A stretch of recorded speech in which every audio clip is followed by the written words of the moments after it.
Assalamualaikum warahmatullahi wabarakatuh. Perkenalkan, nama saya Yusmandita Nafa Lutfiah. Nah, kali ini kita akan mempelajari materi menulis laporan hasil pengamatan bahasa Indonesia kelas 6. Untuk mempersingkat waktu, selamat menyaksikan. Adapun daftar isinya meliputi tujuan pembelajaran, pengertian, bagian-bagian cara penulisan contoh, dan yang terakhir kesimpulan.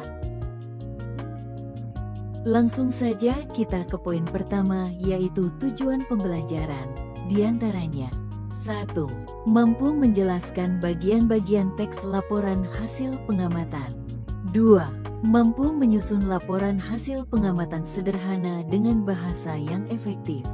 3. Mampu mempresentasikan laporan hasil pengamatan secara lisan maupun tulisan. Poin kedua, pengertian, di mana laporan hasil pengamatan adalah teks yang berisi penjelasan tentang hasil pengamatan terhadap suatu benda, peristiwa, atau fenomena yang diamati secara langsung. Teks ini disusun berdasarkan fakta dan data nyata, bukan pendapat pribadi. Tujuannya agar hasil pengamatan dapat dipahami secara jelas dan sistematis oleh pembaca. Poin selanjutnya ialah bagian-bagian dari teks laporan hasil pengamatan, antara lain: 1. Ada judul laporan, menunjukkan topik pengamatan. Artinya benda atau peristiwa apa yang akan diamati. 2. Yaitu tujuan pengamatan, menjelaskan alasan pengamatan dilakukan. Ya, tentu saja dalam suatu pengamatan harus dijelaskan tujuannya apa supaya si pembaca tahu mengapa pengamatan itu dilakukan. 3. Ada metode pengamatan, di mana menjelaskan cara atau langkah melakukan pengamatan. Biasanya di dalam metode pengamatan terdapat alat dan bahan yang ditulis secara terpisah maupun dimasukkan langsung ke dalam langkah-langkah yang akan dilakukan. 4. Hasil pengamatan, di mana memaparkan fakta yang ditemukan. Nah, hasil pengamatan biasanya berupa data ataupun tabel untuk hasil laporan yang telah dilakukan setelah pengamatan. 5. Yaitu pembahasan, menjelaskan makna atau penyebab hasil pengamatan. Dari pembahasan akan dipaparkan secara jelas dan rinci sebab dan akibat dari hasil pengamatan supaya si pembaca mudah memahaminya. 6. Ada kesimpulan, berisi ringkasan hasil pengamatan. Setelah dibahas, selanjutnya disimpulkan. Dan yang terakhir ada saran, memberikan masukan agar kegiatan berikutnya lebih baik. Poin selanjutnya ialah langkah atau cara penulisan teks laporan hasil pengamatan sebagai berikut. 1. Gunakan bahasa baku dan kalimat efektif. Karena agar mempermudah bagi si pembaca dalam memahami isi teks laporannya. 2. Tulis laporan secara runtut dan logis. Tentu saja dalam penulisan teks laporan hasil pengamatan harus secara urut, tidak ada yang kurang, terlewatkan maupun hilang. Karena bagian-bagian teks laporan hasil pengamatan bisa dikatakan paten, tidak dapat diubah-ubah. Dalam teks laporan hasil pengamatan juga harus secara logis, bukan rekayasa semata. 3. Cantumkan data dan fakta nyata, bukan opini pribadi. Seperti yang sudah disampaikan di poin kedua, yaitu bukan rekayasa karena pengamatan dilakukan secara langsung, jadi harus sesuai fakta bukan opini pribadi. 4. Akhiri dengan kesimpulan dan saran yang sesuai hasil pengamatan.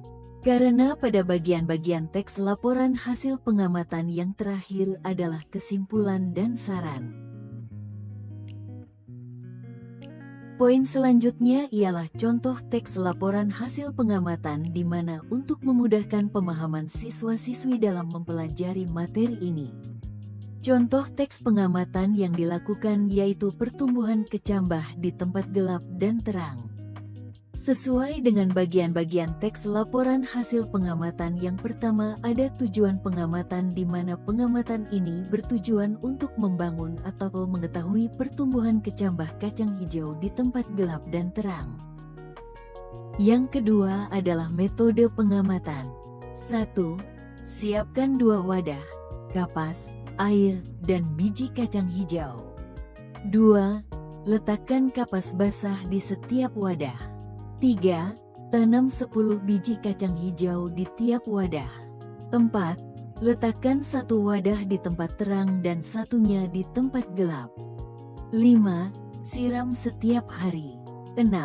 Amati selama 7 hari. Nah, pada metode pengamatan ini merupakan salah satu contoh alat dan bahan yang disampaikan di bagian langkah-langkah dalam melakukan pengamatan. Yang ketiga ada hasil pengamatan, di mana pengamatan yang dilakukan pada tanaman kecambah yang diletakkan di tempat gelap dan terang menghasilkan pertumbuhan dengan bentuk fisik yang berbeda, yaitu kecambah yang diletakkan di tempat gelap tumbuh lebih tinggi, berwarna pucat dan lemah. Sedangkan kecambah yang diletakkan di tempat terang tumbuh lebih cepat dan berwarna hijau. Seperti yang ada pada gambar. Yang keempat ada pembahasan, yaitu kecambah di tempat terang tumbuh lebih kuat, pendek dan berwarna hijau, sedangkan kecambah di tempat gelap tumbuh lebih panjang. Kenapa bisa begitu? Karena kecambah yang berada di tempat gelap berusaha mencari sumber cahaya, tetapi tidak bisa berfotosintesis dengan baik sehingga berwarna pucat dan lemah, berbanding terbalik dengan kecambah yang diletakkan di tempat yang terang yang pertumbuhannya sangat baik dan bisa untuk berfotosintesis. Yang kelima ada kesimpulan. Nah, dalam pengamatan ini dapat disimpulkan bahwa tempat yang terang lebih baik untuk pertumbuhan kecambah karena adanya cahaya membantu proses fotosintesis. Yang terakhir yaitu saran. Dalam pengamatan yang dilakukan menyarankan bahwa sebaiknya kecambah diletakkan di tempat yang mendapatkan cukup cahaya matahari agar tumbuh sehat dan kuat. Itulah contoh teks laporan hasil pengamatan yang sudah disampaikan. Poin yang terakhir adalah kesimpulan dari materi yang sudah kita pelajari. Materi kali ini dapat disimpulkan bahwa laporan hasil pengamatan ditulis untuk menyampaikan hasil pengamatan secara jelas dan berdasarkan fakta. Laporan yang baik harus memiliki bagian-bagian penting seperti judul, tujuan, metode, hasil, pembahasan, kesimpulan, dan saran. Dalam menulisnya, perlu menggunakan bahasa baku, kalimat yang runtut, dan isi yang logis agar laporan mudah dimengerti oleh pembaca. Melalui kegiatan ini, belajar menulis dengan teratur, berpikir ilmiah, dan menyajikan informasi dengan cara yang benar. Itulah materi tentang teks laporan hasil pengamatan bahasa Indonesia kelas 6. Semoga bermanfaat, kurang lebihnya mohon maaf. Saya Yusmandita Nafa Lutfiah pamit undur diri. Terima kasih. Wassalamualaikum warahmatullahi wabarakatuh.